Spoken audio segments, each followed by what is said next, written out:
The controls are unresponsive. These four words can be a death sentence for any video game. If you have unresponsive controls, it means unfair losses, frustration, players quitting, and of course, lots of bad reviews. But what are responsive controls?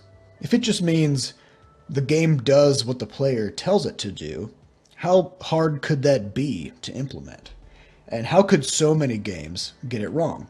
I mean, surely it's a simple thing. All you have to do is tell the game, hey, when the player presses right, have the character go right. Right? Wrong. There's a lot more to it than that. Making a responsive game requires an additional touch. It requires you, the designer, to understand your players better than they understand themselves. It requires you to understand their inconsistencies and then forgive them.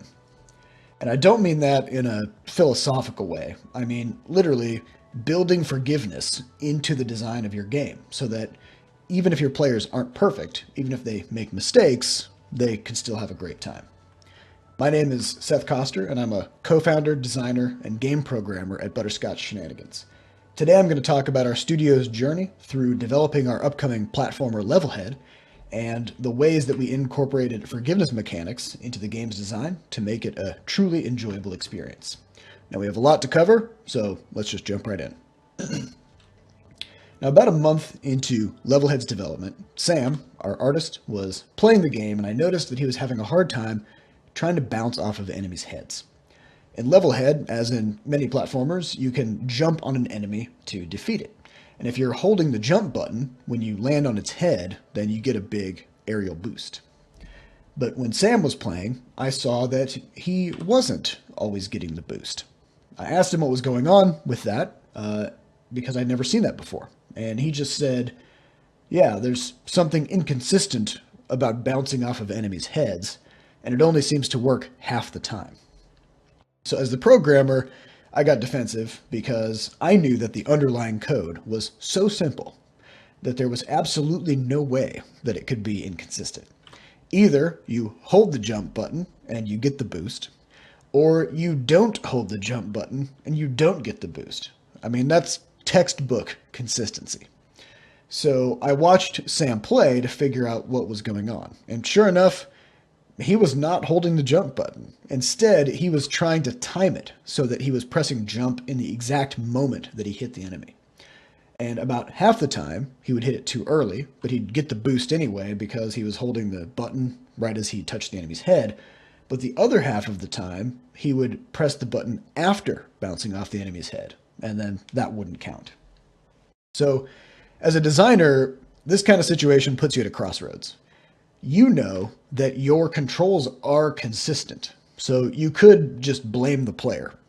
You know, hold jump to bounce. If you don't hold jump, you don't bounce. The end. Or you can recognize the truth, which is that people are inconsistent. So if your game demands consistent inputs, your players will not get consistent results. The philosophy of forgiveness mechanics tells us that we need to anticipate these inconsistent inputs and build them into the game's mechanics. People sometimes hit buttons too late, so let's just see if we can accommodate that by using a forgiveness mechanic called the coyote jump. Under the original setup, we just had a true-false variable called canJump inside the player, and if it was true, you could jump, and if it was false, you couldn't. And we would set that variable to true only if there was a valid jump right in this exact moment, meaning your feet are touching the ground or you're bouncing off an enemy. So the simple change we made was to turn this variable from a true-false variable into a timer. So now, anytime it becomes possible for you to jump, instead of being true, the variable becomes 0.1.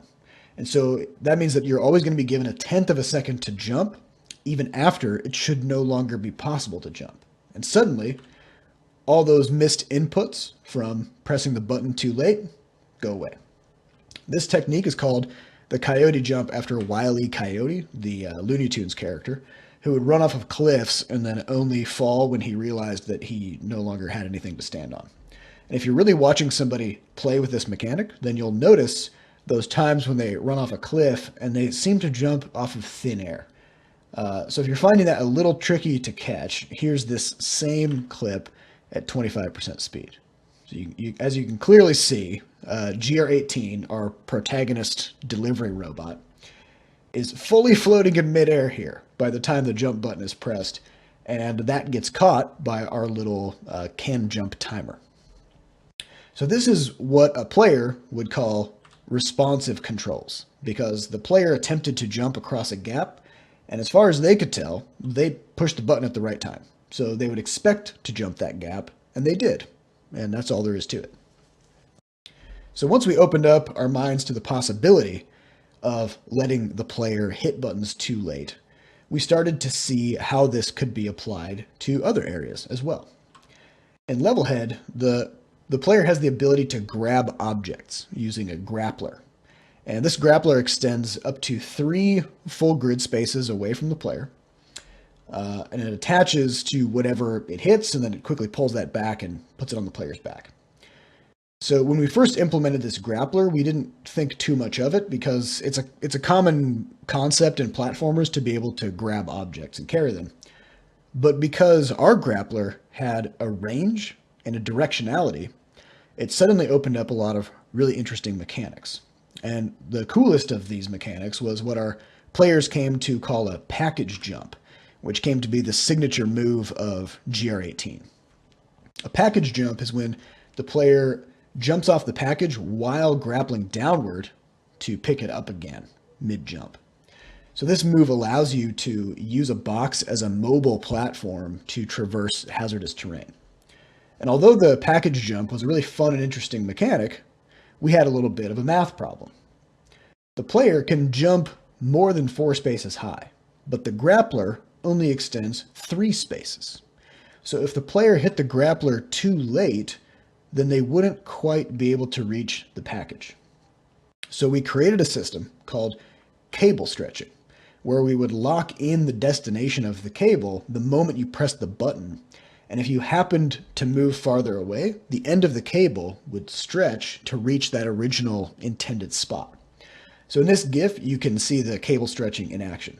And even though GR18 here, when standing at the top, normally can't reach down far enough to grab the package, we can see that while jumping upward, the cable stretches that entire distance, giving plenty of wiggle room to perform that package jump.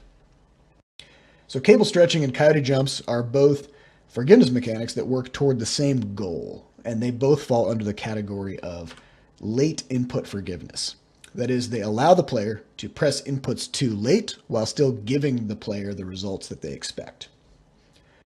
But even with our delayed input forgiveness mechanics added to Levelhead, we still felt like the controls had some problems, because there's a flip side.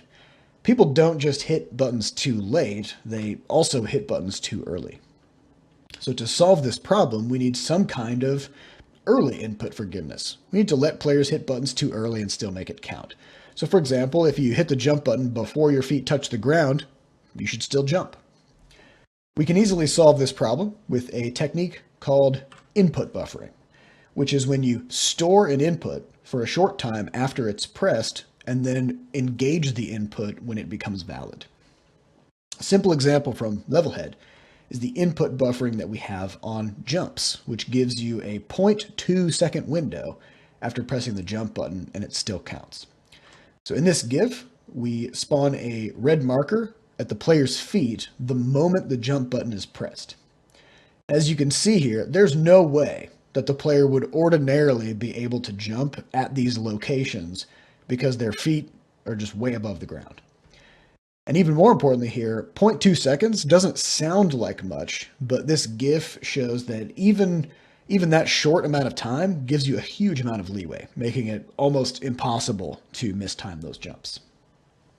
So once we got this system working, we found it useful to use input buffering in just about everything. Yeah, there's input buffering for the jumping, but also the grappler, the power-ups, everything that the player does just becomes much more responsive and feels better with input buffering. So at this point, we've now covered all the input timing problems. In our first design, the player had to exactly press an input when that input was valid or it wouldn't count. And this felt unresponsive and demanded too much perfection of the player. But when we combine our early and late input forgiveness mechanics, we create the input forgiveness sandwich, where the player has a nice wide window of opportunity where when they press a key, they get the result they expect. This is what a player would call responsive controls. So we've done all we can to handle mistimed inputs where the player presses the right button at the wrong time. But what about situations where a player is just pressing the wrong button entirely? One of the biggest things we struggled with in making Levelhead feel responsive is that when moments of tension arise, players' minds can become somewhat disconnected from the controls. So they might think that they're hitting a certain button, but really they're doing something else. Maybe they're holding the button instead of repeatedly pressing it, or maybe they're pushing a different button entirely. For us, this problem was most pronounced when it came to Levelhead's fall-through mode. In Levelhead, after holding the down key for 0.2 seconds, you enter fall-through mode, which allows you to continue to fall through certain kinds of platforms or certain kinds of terrain as long as you continue to hold down. So here in this GIF, you can see a red bar appear at GR18's feet when the timer starts. So that's when down is first pressed.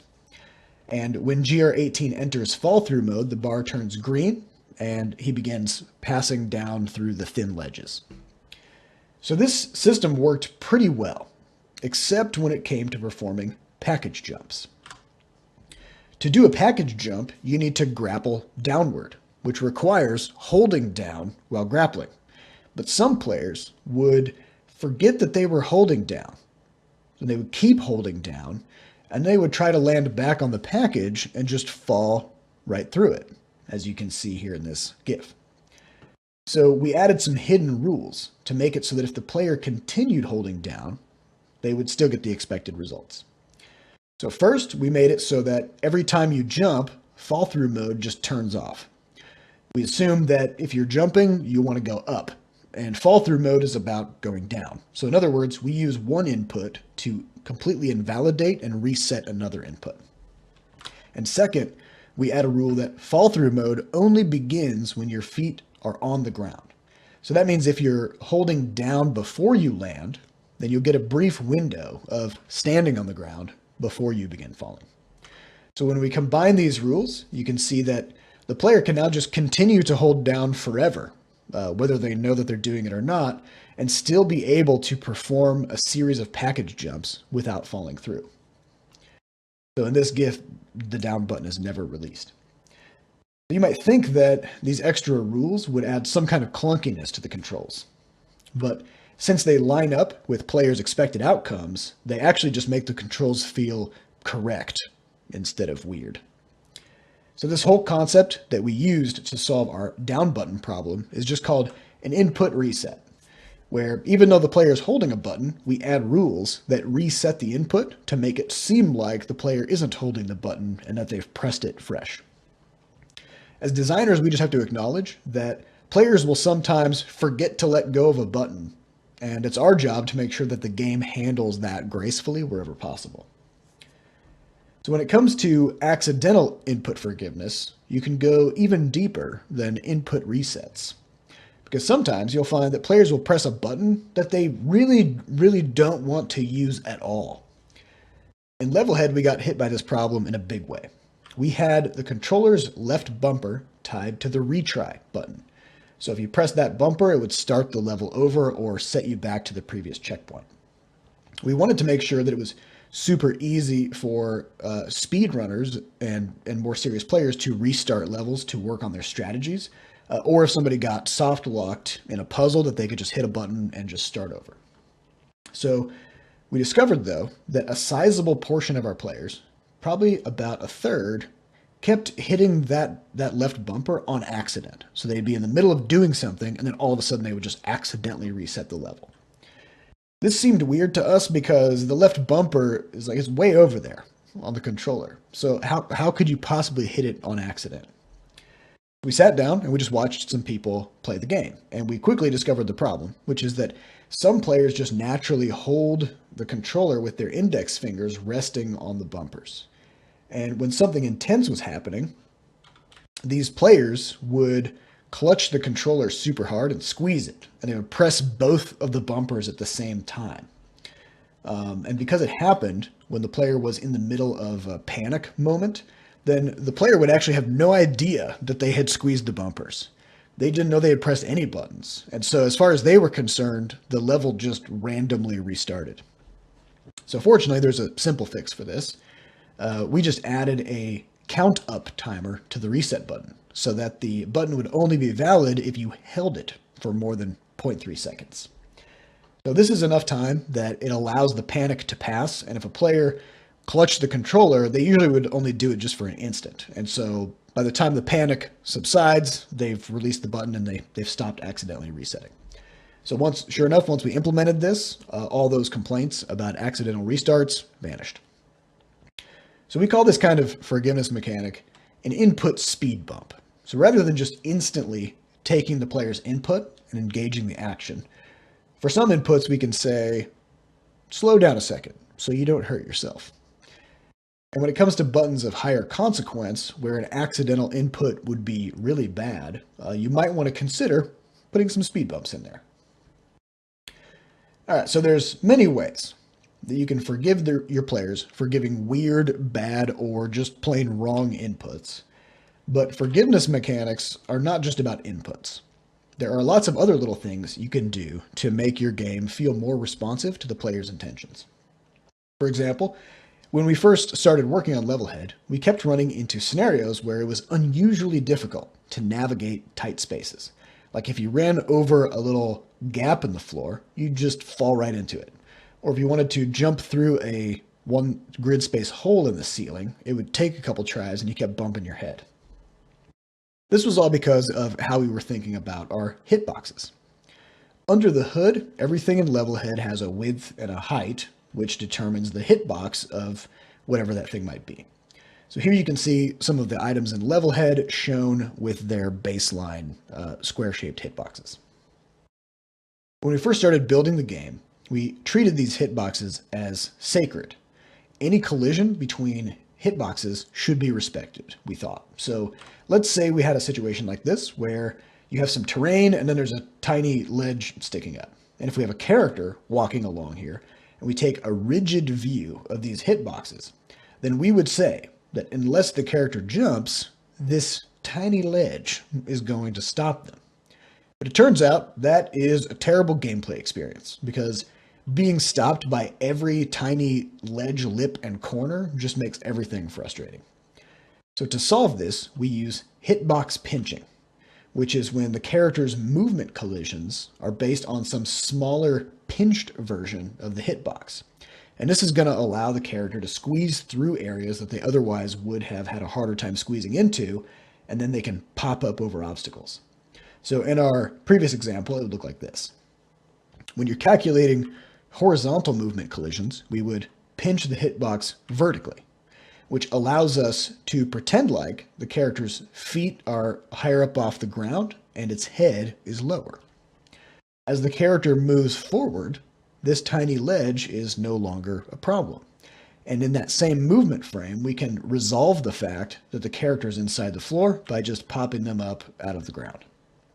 So the player can now move unimpeded over small obstacles. And this hitbox pinching technique also allows the player to run over small holes in the ground. So without hitbox pinching, you would often find yourself in this kind of a situation where you'd go to run across this little gap, but in one frame, you can fall down a single pixel. And because you fell down one pixel, the next ledge becomes an impassable wall, and now you just fall right in. In Levelhead, when GR18 is moving to the side, we pinch the hitbox by 20 pixels top and bottom. So that means that while running to the right, the player would have to drop more than 20 pixels before they can no longer pop up over the next ledge. And when we put this into practice, we can see that now GR18 can run across one tile wide gaps. And actually, if you move horizontally fast enough, you can even clear double wide gaps. And this visualization really illustrates that pop-up effect from the hitbox pinching in a much more pronounced way. So as you can see here, Giratina runs across, falls for a moment, and pops up over the next tile, and that little bit of falling is forgiven.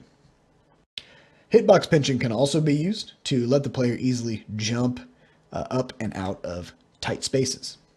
So here in this GIF, we're representing collision checks with these little green dots.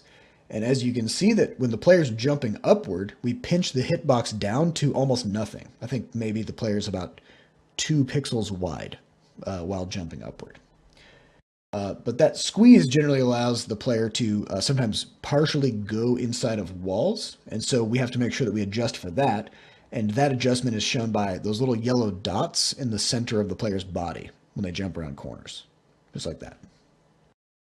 And you may also notice that when the player's falling, we don't pinch the hitbox at all. So the player has a wide base on which they can much more easily land on narrow ledges.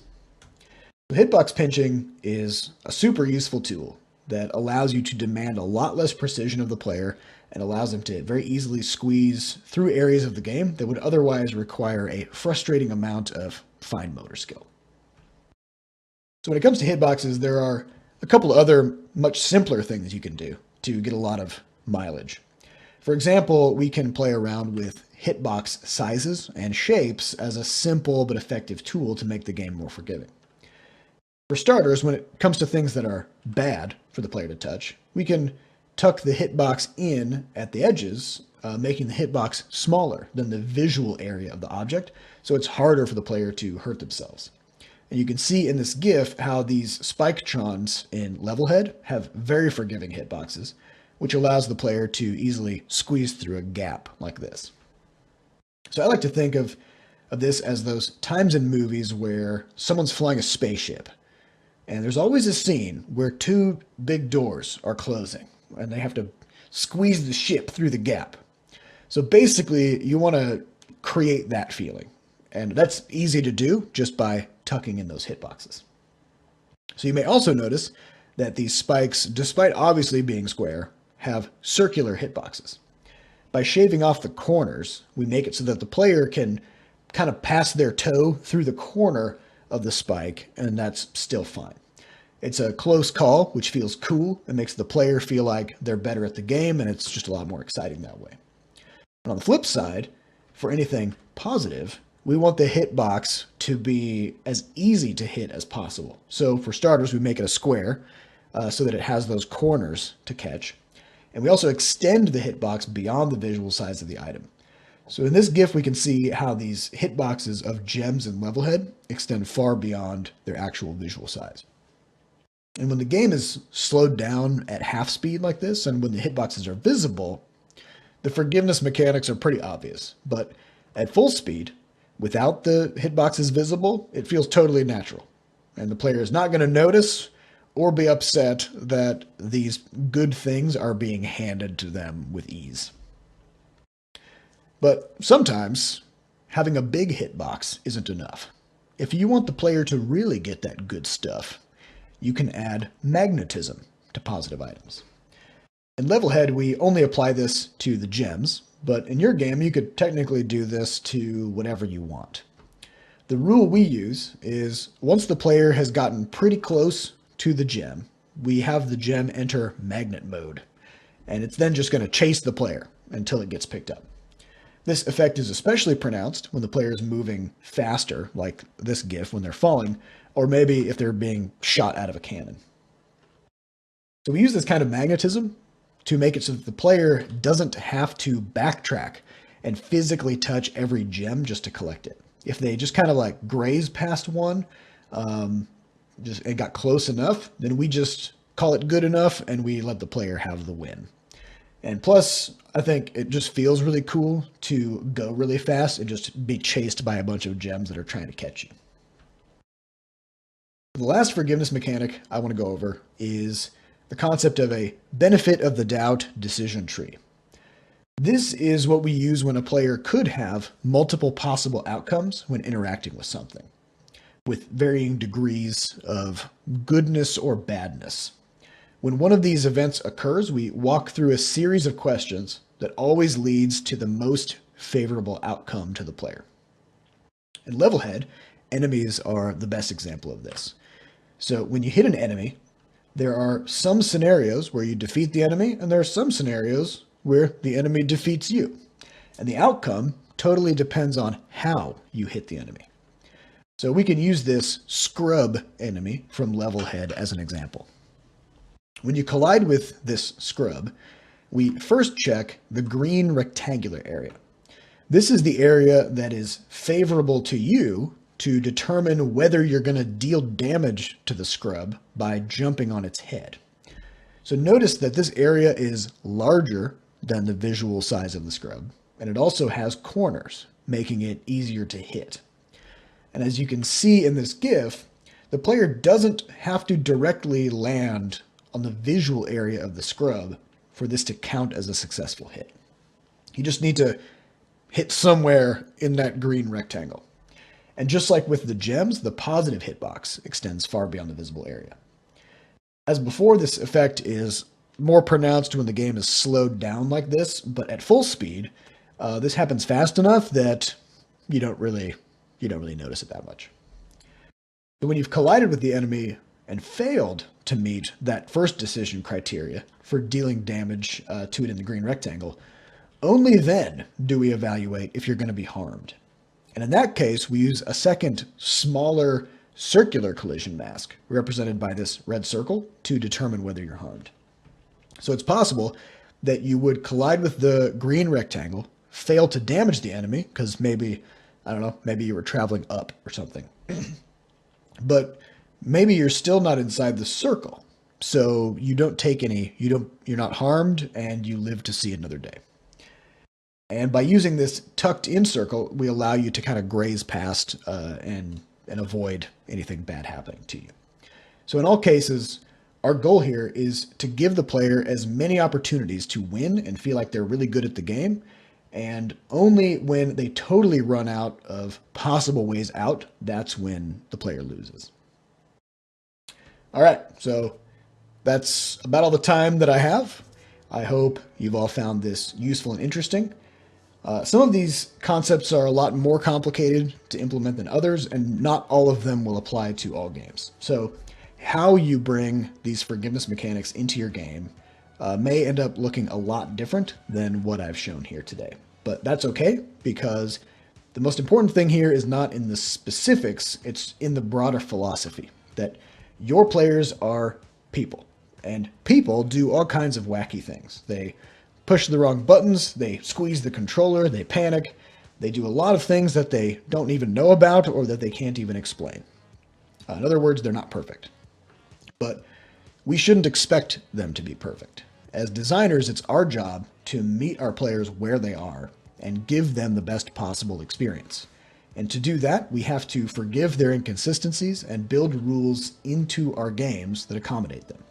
And only then will you have a truly responsive game. Thank you for listening. If you have any questions or comments about this talk, feel free to shoot me an email at seth@bscotch.net. Good luck out there.